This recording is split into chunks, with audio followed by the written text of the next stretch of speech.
가축이 많은 부자가 인종을 앞두고 세 아들에게 유산을 분배하고 있었습니다. 큰아들이 말합니다. 아버지, 저는 아버지의 양을 받고 싶습니다. 둘째 아들이 와서 얘기해요. 아버지, 저는 아버지의 말을 받고 싶습니다. 그래서 셋째 아들이 아버지, 저는 아버지의 양과 말을 다 받고 싶습니다. 그래서 아버지가 큰아들에게는 양을 주고 둘째 아들에게는 말을 주고 셋째 아들에게는 양말을 줬다는 농담 같은 얘기가 있습니다. 그 자식이 부모한테 많은 것을 물려줄 수 있으면 그건 참 좋은 일이죠.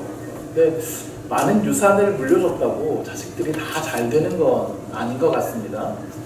이 세상을 살아가는 데 있어서 사실 돈이 전부는 아니기 때문에 그래요. 오히려 많이 물려준 그 재산이 사람을 나약하게 만들기도 하고 많은 유산 때문에 그의 삶이 망가지는 경우들도 많이 있습니다. 오늘 이 다윗의 아들 솔로몬은 물질적으로 많은 것들을 물려받았습니다. 다윗은 수많은 전쟁에서 승리해서 넓은 영토를 차지했고요. 그래서 그가 구축한 강한 군사력을 그의 아들에게 물려주게 되었고 주변 나라들이 전부 다 이스라엘에게 조공을 바치는 외교 관계를 물려주었습니다. 또한 많은 물질적인 재산도 솔로몬에게 물려주었습니다. 그래서 솔로몬의 때에는 전쟁을 하지 않고 평화의 시기들을 보내게 되었어요. 그런데 이렇게 많은 것을 물려받은 솔로몬의 그 말로가 어떠했습니까? 물려받은 그 많은 물질과 강함이 결국 그의 눈을 멀게 만들었어요. 결국 솔로몬은 하나님을 떠났고 솔로몬 이후에는 이스라엘의 그때와 같은 전성기가 다시는 찾아오지 않았습니다. 결국 중요한 것은 얼마를 물려받았느냐 하는 게 아니라는 거예요. 솔로몬은 노년에야 그 사실을 깨달았어요. 그래서 전도서에서 헛되니 모든 것이 헛되고다 그렇게 말하잖아요. 사실 그 모든 게 다 헛되기만 하겠습니까? 우리가 전도서를 읽으면서 나도 좀 그렇게 가지고 나서 좀 헛되다고 얘기해봤으면 좋겠다고 이렇게 얘기하는 사람들도 있습니다. 한번 있으면 좋죠. 그러나 솔로몬은 그 물질 많은 배경적인 유산에 파묻혀서 정말 중요한 것을 놓쳐버리고 만 겁니다. 다윗은 그 많은 부귀와 영화들을 사람에게 물려받지 못했습니다. 수많은 어려운 시기들을, 고난의 시기들을 보내면서 하나님만 의지했던 그 결과로 받은 것입니다. 오직 하나님의 말씀을 붙들고 그 말씀대로 살아가기 위해서 힘썼던 결과였습니다. 그래서 다윗은 그 결과로 많은 물질과 이 부귀 영화가 찾아왔을 때에도 하나님만을 바라보았습니다. 부귀와 영화가 떠나가도 그는 하나님만을 바라봤습니다. 그 세상의 것들은 다 없어도 하나님을 가진 것이 가장 귀하다는 것을 다윗이 깨달았던 것이죠. 우리는 물질적인 유산보다 이 영적인 유산을 물려줄 수가 있어야 됩니다. 우리가 누릴 그 영원한 삶에 비하면 이 땅에서의 삶은 아무것도 아닌 거예요. 이 솔로몬은 이 아버지 다윗으로부터 어마어마한 영적인 유산을 사실 받을 수 있어요. 이 좋은 것들은 잘 이어가야 됩니다. 그래서 지난주에 살펴본 이 다윗의 유언 중에서 2절에서 4절 말씀에 좋은 것을 잘 이어갈 수 있도록 다윗이 당부했어요. 그것은 하나님의 말씀을 철저히 지키는 것입니다.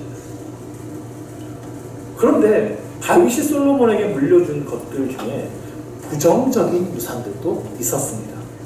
즉 다윗이 청산하지 못했던 그 과거의 잔재들이 그 나라에 남아 있었던 거예요. 세상에 완벽한 사람은 없습니다. 누구나 부정적인 유산들을 또 자녀에게 물려주게 될 수도 있습니다. 그래서 다윗은 오늘 본문에서 또 솔로몬에게 유언을 하면서 이 나라의 악한 과거를 제거할 것을 요구하고 있습니다. 다윗은 자신의 때에 처리하지 못했던 그 죄악들을 과감하게 이제 우리가 정리해야 된다고 말하고 있어요. 이스라엘의 부흥을 가로막은 죄악된 인물들을 제거하라는 겁니다. 오늘 우리가 읽은 5절에서 9절 말씀을 보시면 몇 사람의 이름이 나와요. 먼저 5절에 보면 군대장관 요압에 관한 이야기를 하죠. 그의 죄악에 대해서 나열하고 그를 벌하라고 이야기합니다. 그리고 8절 이하에 보면 시므리라는 사람에 대해서 말을 합니다. 역시 그의 죄악에 대해서 자세히 말하면서 그를 무죄한 자로 여기지 말아라 라고 이야기하죠. 이 유언을 듣고 솔로몬이 숙청한 사람이 총 4사람이에요. 한 사람은 왕이 되려 했다가 실패했던 그 왕자, 그 아도니아였고요. 그 아도니아의 반역을 도왔던 군대장관 요압, 그리고 아도니아를 도왔던 쪽 제사장 중에 아비아달, 그리고 다윗을 저주했던 그 시므이, 이 4사람을 처단합니다. 오늘 말씀 중에 좀 생소한 인물들과 사건들이 나올 것 같아서 좀 생소하다라고 느낄 수도 있겠지만 최대한 간결하게 쉽게 좀 설명을 드리려고 합니다. 근데 이 말씀을 보면 이 다윗과 솔로몬도 다른 사람들하고 별반 다를 바가 없구나, 왕이 되자마자 정적들부터 제거하는구나, 뭐 이렇게 생각할 수도 있는데요. 솔로몬은 단순히 정치적인 정적들을 제거하는 게 아니에요. 하나님의 나라를 이루어가고 하나님의 일을 이루어감에 있어서 방해가 될 수 있는 걸림돌을 제거하는 거예요. 즉 하나님의 뜻을 이루어가야 하는데 여기에 걸림돌이 되는 죄악의 유산들을 제거해 나가는 겁니다. 그래서 우리가 이 말씀을 잘못 적용해서는 안 됩니다. 나에게 대적이 되는 저 인간들을 내가 제거해야 되겠구나, 이건 절대로 아니에요. 내 안에 어떠한 것들이 하나님의 일을 가로막고 있는지 우리가 알아야 돼요. 새해를 시작하는 이 시점에 그래서 우리의 삶에서 버려야 할 것이 무엇인지를 살펴봐야 한다는 겁니다. 우리가 이제 새로운 부흥의 역사를 맞이하기 위해서 우리를 정결하게 해야 되는데요. 이 말씀에 부딪히는 부분들을 과감하게 정리해야 우리 안에 성령의 새로운 일들이 일어나게 될 것을 믿습니다. 먼저 아도니아인데 솔로몬이 왕이 됐어요. 근데 사실 다윗의 아들 중에서 서열상 다음 왕이 될 수 있는 자격을 갖춘 사람이 아도니아였어요. 왕의 자격을 갖춘 아들 중에서 가장 나이가 많은 왕이 그 아도니아였죠, 왕자가. 근데 다윗의 선택은 솔로몬이었습니다. 더 정확하게 말하면 하나님의 선택이 솔로몬에게 있었어요. 근데 아도니아 입장에서는 이 일을 받아들이기가 좀 어려웠던 것 같아요. 아니, 자신이 서열상 제일 위고 나에게 특별한 결격 사유가 있는 것도 아닌데 왜 내가 아니라 저 솔로몬이가 받아들이기 어려웠겠죠. 그런데 마침 다윗이 더 이상 왕으로서 직무 수행이 불가능한 상태가 돼요. 나이가 많이 들었고 기력이 쇠하여졌어요. 그래서 침대에만 누워있는 거예요. 그리고 다윗이 아직 솔로몬을 정식 다음 왕으로 임명한 것도 아니에요. 그러니까 아도니아가 이 기회를 노려서 자기 스스로가 왕이 되려고 합니다. 먼저는 제사장 아비아달하고 군대장관 요압을 자신의 편으로 만들어요. 그리고 이들의 힘을 빌어서 스스로 자기 왕위 즉위식을 준비하고, 그리고 이 왕위 즉위식에 솔로몬을 제외한 다른 왕자들, 자기의 형제들을 다 초대해요. 그래서 이 즉위식이 다 이루어지면, 성공하면 정말 아도니아가 다음 왕이 될 뻔했어요. 근데 이 사실을 나단 선지자라는 사람이 알아챕니다. 그래서 다윗에게 빨리 들어가서 이 사실을 알려요. 왕이시여, 다음 왕은 솔로몬이라고 말씀하시지 않았습니까? 근데 지금 아도니아가 왕 즉위식을 준비하고 있어요. 다음 왕이 되려고 합니다. 이거 어떻게 된 겁니까? 그래서 이 소식을 들은 다윗 왕이 긴급히 솔로몬을 데려다가 왕으로 기름을 붓습니다. 솔로몬을 다음 왕으로 정식 임명한 것이죠. 이렇게 솔로몬이 극적으로 왕이 됐어요. 이 같은 시간에 즉위식을 준비하고 있던 아도니아, 이제 반역자가 되어버린 거예요. 아도니아와 함께한 자들도 모두 반역자가 됐어요. 이 소식이 아도니아에게 들리자 다 놀라서 도망가 버립니다. 아도니아는 당장 솔로몬을 두려워해서 성전으로 가서 제단 뿔을 잡아요. 성전에 들어가면, 옛날 성전에 들어가면 하나님 앞에 제물을 드리는 번제단이 있어요. 근데 이 번제단 사각형 모양의 네 모퉁이에는 뿔 모양으로 튀어나온 부분이 있습니다. 이걸 잡는 건 하나님 앞에 나 좀 살려주십시오라고 애원하는 겁니다. 하나님 제발 나 좀 살려주십시오 하고 하나님의 바짓가랑이를 붙잡는 행동이에요. 아도니아가 이 제단불을 붙잡고 매달렸고 그렇게 용서를 받았어요. 솔로몬이 아도니아를 용서하면서 이렇게 말합니다. 1장 52절에 이렇게 기록되어 있는데 솔로몬이 이르되 만일 그가 선한 사람일진데 그의 머리털 하나도 땅에 떨어지지 아니하려니와 그에게 악한 것이 보이면 죽으리라. 그러니까 아도니아가 잠깐 실수한 것이라면 아도니아는 계속 용서받는 삶을 살아갈 텐데, 그러니까 아도니아가 더 이상 욕심 부리지만 않는다면 아도니아는 살 거예요. 근데 아도니아가 또 한 번 자신의 욕심을 드러내요. 2장 13절을 보면 아도니아가 솔로몬의 어머니 밧세바를 찾아갑니다. 그리고 기가 막힌 소리를 하는데, 다윗의 마지막 첩 중에 아비삭이라는 여인이 있어요. 그 아비삭을 나에게 아내로 좀 주십시오, 이런 첩을 하는 거예요, 아도니아를. 자, 아비삭이라고 하는 여인은 다윗이 나이가 들어서 몸이 식어지니까 다윗의 몸을 좀 따뜻하게 해야 되겠다 그래서 신하들이 데려다 온 여인이에요. 근데 이 여인이 심히 아름다웠다고 성경이 기록합니다. 근데 이 여인을 아도니아가 자기 아내로 좀 주십시오라고 지금 청하고 있는 거예요. 자, 아도니아는요 단지 아비삭이 매우 예뻐서 반해서 이 여인 좀 나에게 주십시오 하는 게 아닙니다. 이 고대 사회에서는요, 나라와 나라와 전쟁을 해서 전쟁에서 승리하면 승리한 왕이 패배한 왕의 아내를 잡아다가 자기의 첩으로 삼아버려요. 이게 승패를 확정짓는 하나의 그 당시의 관례였습니다. 그러니까 아도니아가 만약에 아비삭을 자기의 아내로 삼으면 백성들이 혼란을 느낄 수 있는 거예요. 이해가 되세요? 다윗의 첩인데 갑자기 아도니아의 아내가 돼버리면 아도니아가 왕권에서 정당한 계승자가 되는 게 아닌가, 이런 빌미를 제공할 수 있는 거죠. 아비삭은 분명히 다윗의 첩이거든요. 근데 지금 아도니아가 이거를 밧세바에게 요청하고 있어요. 근데 밧세바가 이 말을 듣고 안건이라고 솔로몬한테 가서 이걸 건의하는 거예요. 그 솔로몬이 이 말을 듣고 기가 막힌 거죠. 그래서 22절에서 이렇게 이야기합니다. 솔로몬 왕이 그의 어머니에게 대답하여 이르되 어찌하여 아도니아를 위하여 수냄 여자 아비삭을 구하시나이까? 그는 나의 형이오니 그를 위하여 왕권도 구하옵소서. 그뿐 아니라 제사장 아비아달과 수르야의 아들 요압을 위해서도 구하옵소서. 솔로몬이 이 말을 듣고 바로 감탄한 거예요. 아도니아의 간청이 그냥 한 여인을 구하는 게 아니라 왕권을 찬탈하기 위한 욕심이다 라는 것을 깨달은 거예요. 그래서 즉시 아도니아를 처형하게 됩니다. 아도니아가 한번 용서를 받은 다음에 가만히 있었으면 살았을 거예요. 근데 왜 이런 무리한 욕심을 부렸을까요?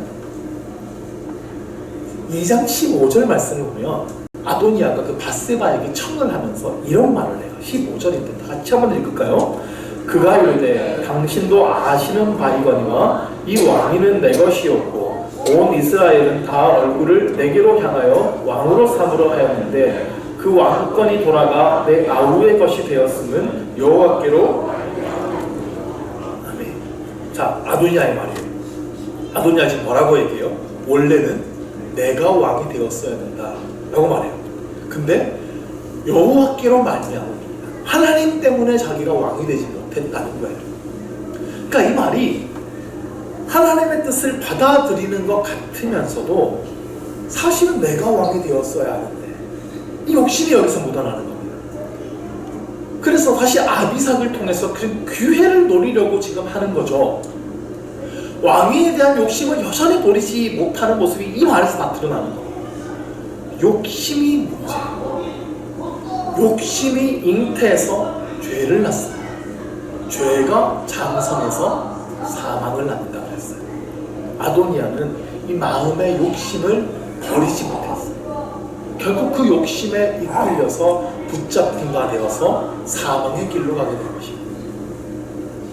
사실요, 아도니아 왕이 되고 싶어 할 수 있어요. 왕 되고 싶을 수 있죠. 왜 안 되고 싶겠습니까? 그건 문제가 되지 않아요. 그런데 이게 허락되지 않았다면 그러면 포기할 줄도 알아야 됩니다. 모두가 왕이 됩니다. 왕이 아닌 다른 삶은 의미가 없는 것입니까? 새로운 인생길이 있지 않습니까? 근데 끝까지 욕심을 부리고 포기하지 못하고 그걸 얻기 위해서 인간적인 방법을 동원한다면 그건 죄가 되는 거예요. 아도니아는 사실 한번 용서받은 사람이지 않습니까? 살려달라고 하나님께 매달렸고 용서를 받았어요. 그러면 깨끗이 포기할 줄 알아야 되는데요, 자기에게 주어진 새로운 인생을 위해서 이제 하나님께 기도해야 되죠. 근데 아도니아가 그 욕심을 버리지 못한 거예요. 저 자리는 원래 내 자리였는데, 내가 저 자리에 있어야 됐는데, 그 마음을 떨쳐버리지를 못했어요. 이 욕심에 마음이 침식되니까 하나님을, 자신의 복을 빼앗아간 분으로만 인식합니다. 하나님이 내 자리를 빼앗아갔어.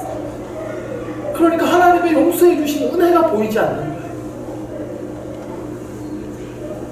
혹 우리 안에는 이러한 욕심이 남아있지는 않습니까? 나를 구원해 주시고 나를 돌보아 주신 하나님의 은혜는 어느샌가 잊어버리고 하나님의 나의 것을 빼앗아 가는 분으로 인식하고 있지는 않으십니까? 남은 가지고 있는데 나는 가지지 못한 것, 저 사람에게 허락되었는데 나에겐 허락되지 않은 어떤 것들, 사실 가만히 생각해보면 나에겐 필요 없는 어떤 것 때문에 내가 아직도 욕심을 버리지 못하고 있지는 않으십니까?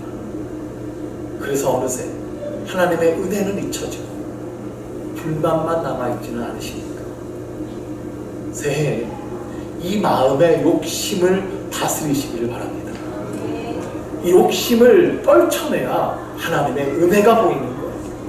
욕심을 버려야 하나님께서 나에게 주신 은혜와 복이 보입니다. 욕심을 버려야 내가 하나님께 감사하게 됩니다. 그때 하나님께서 우리에게 새로운 인생을 펼쳐주실 것을 믿습니다. 자, 두 번째로 군대 장관 요압에 대해서 살펴봅시다. 요압은 다윗의 군대 장관이었어요. 많은 승리를 안겨준 훌륭한 장관이었어요.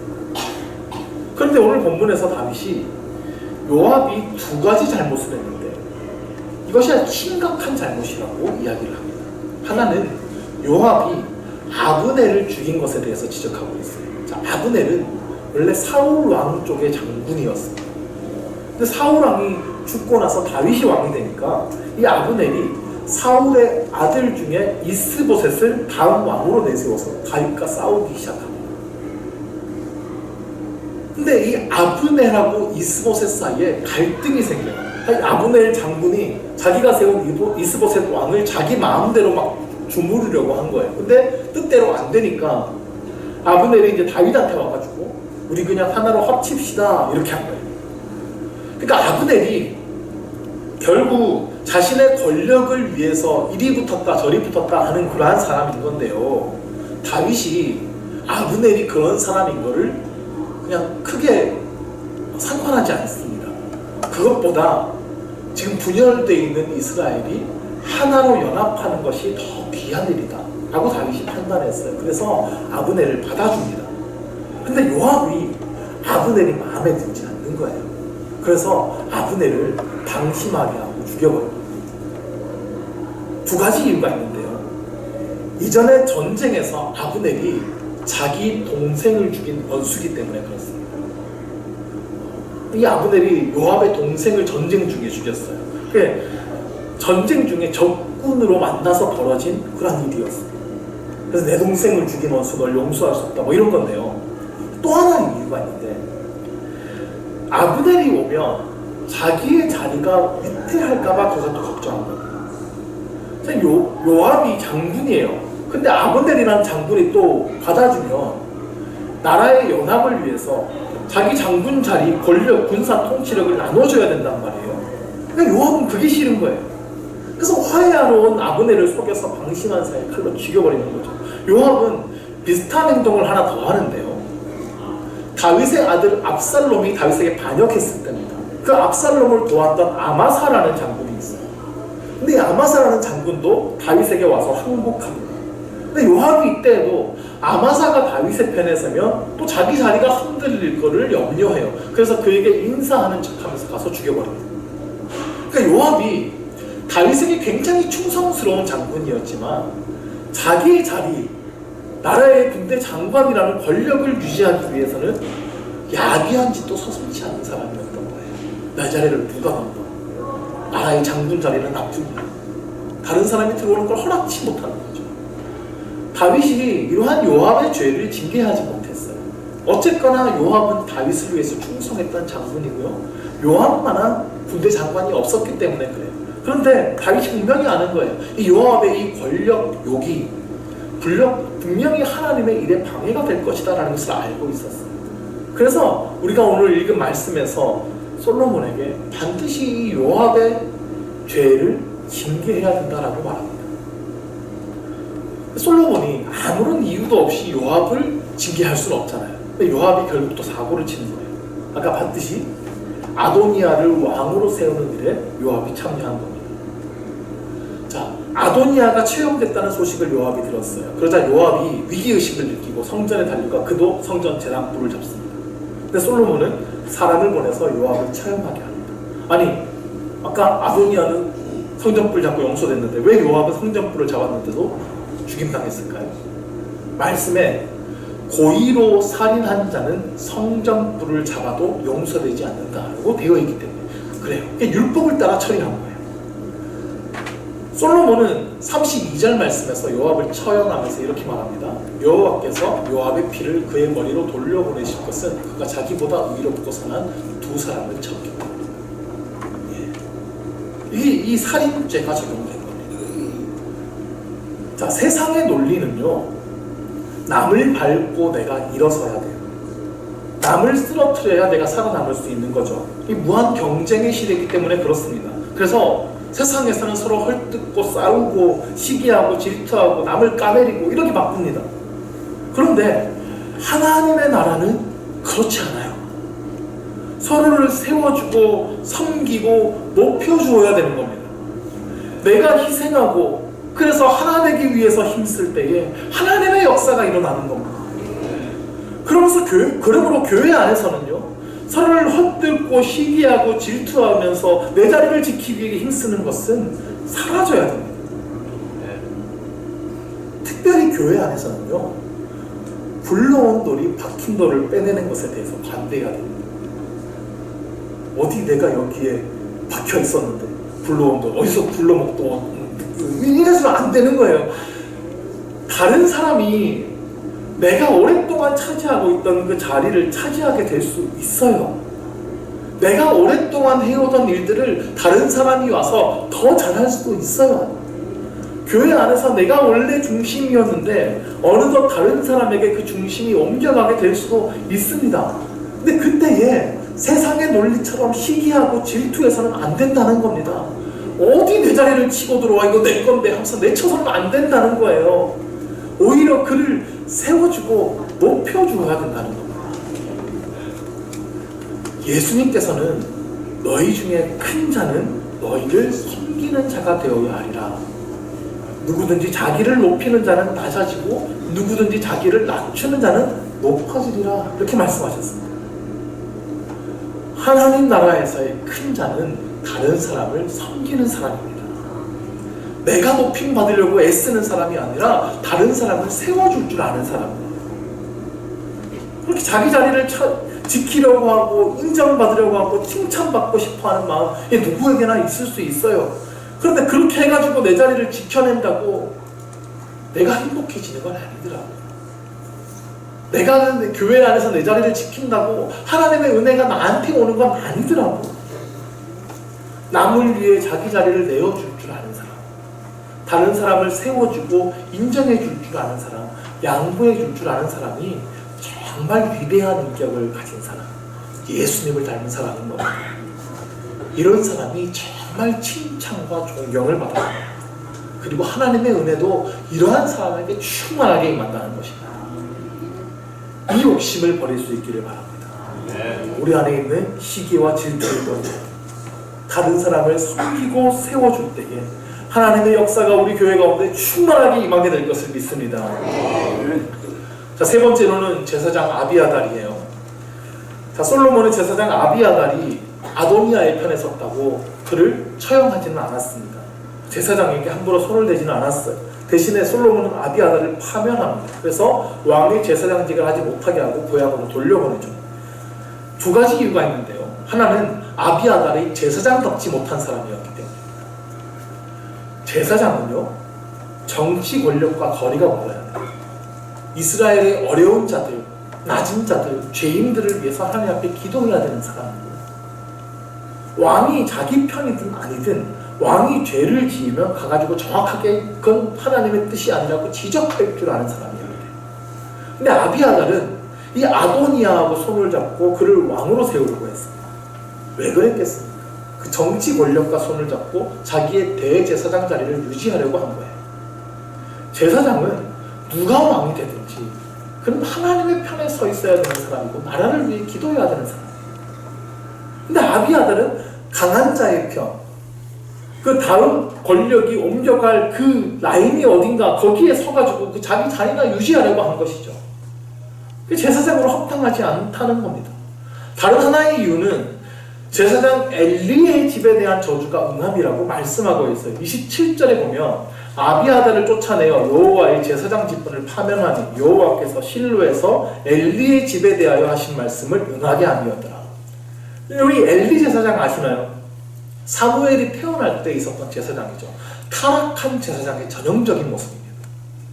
엘리 제사장의 두 아들인 홈니와 비누아스는 제사를 업신여기는 망나니들이었어요. 그들은 제사장이면서도 성전에서 수종드는 여인들과 강제로 성관계를 가지고 두 아들을 시켜가지고 사람들이 제사 드리는 그 고기를 막 갈고리로 끌어다가 빼앗아서 자기가 먹고요.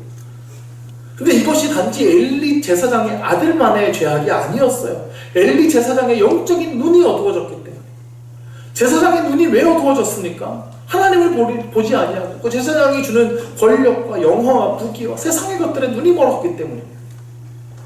그래서 하나님께서는 엘리의 집에 노인이 없을 것이다. 그들의 제사장의 직분을 빼앗겠다라고 말씀하셨어요. 그리고 이 아비아달이 바로 그들의 자손이었던 겁니다. 이것은 단지 혈통적인 자손을 이야기하는 것이 아니라 엘리의 영적인 잘못들을 이어받았다는 겁니다. 순수한 신앙을 가지지 못했어요. 세상에 눈이 멀었고 정치 권력에 눈을 기울이고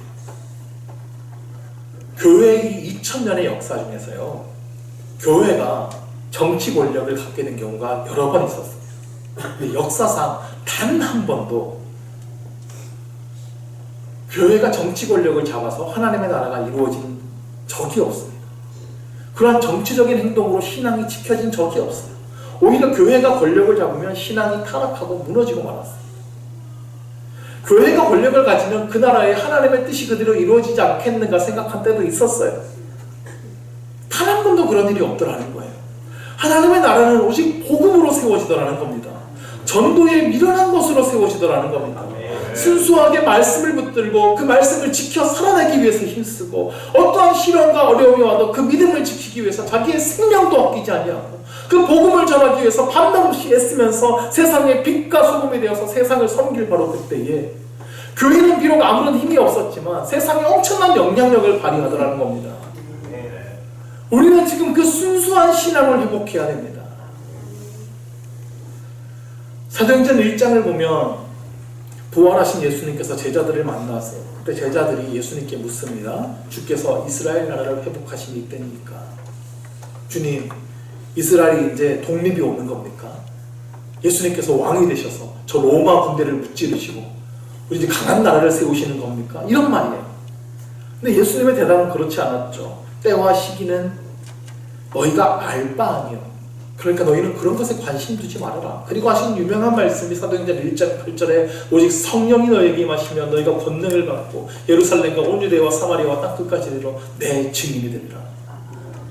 제자들은 그 말씀대로 성령의 충만을 받았어요. 그리고 땅 끝까지 복음을 전하는 증인 되었습니다. 당시의 로마 제국은요, 기독교를 지독하게 핍박했습니다.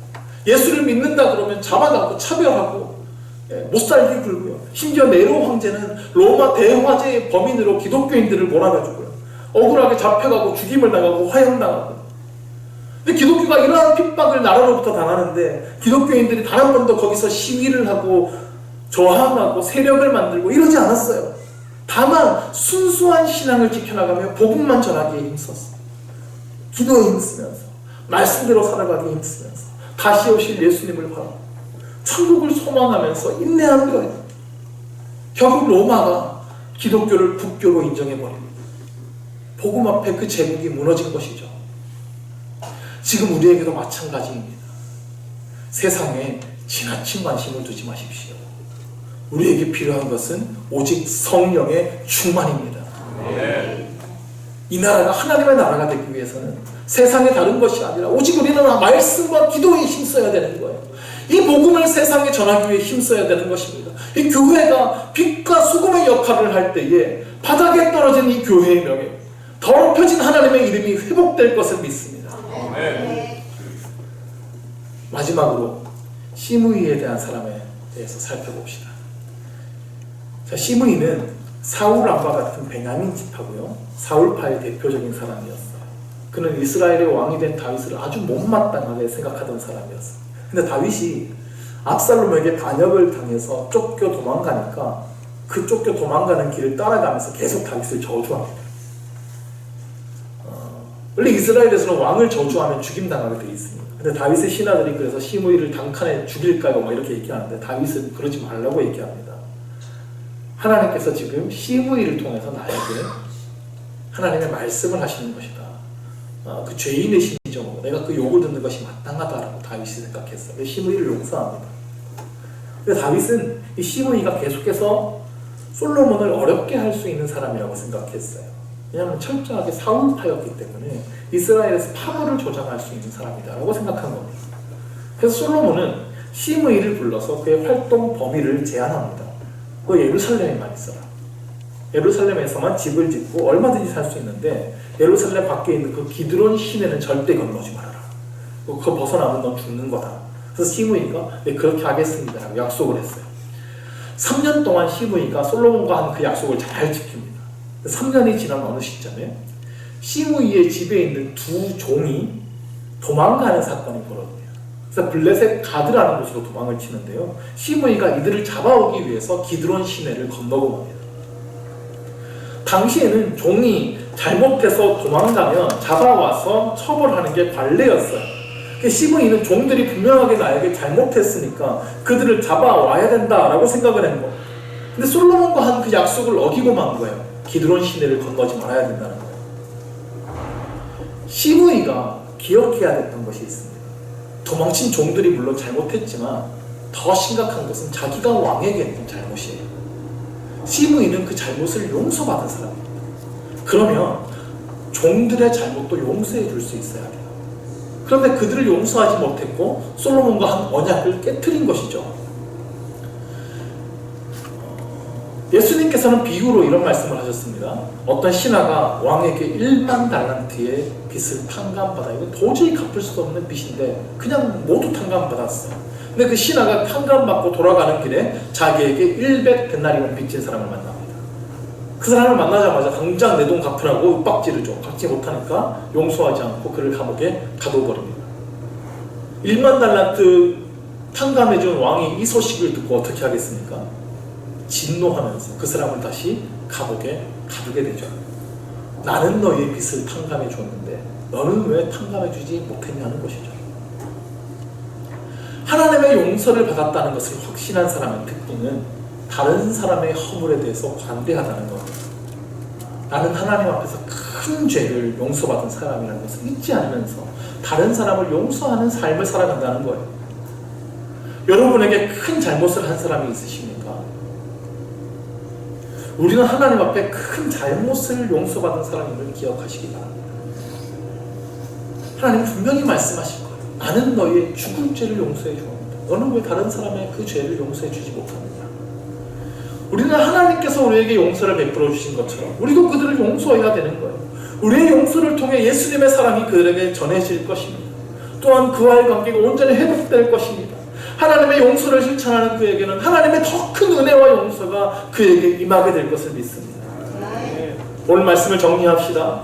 새해를 맞이하면서 우리 안에 죄악된 모습들을 회개하며 제거할 수 있기를 바랍니다.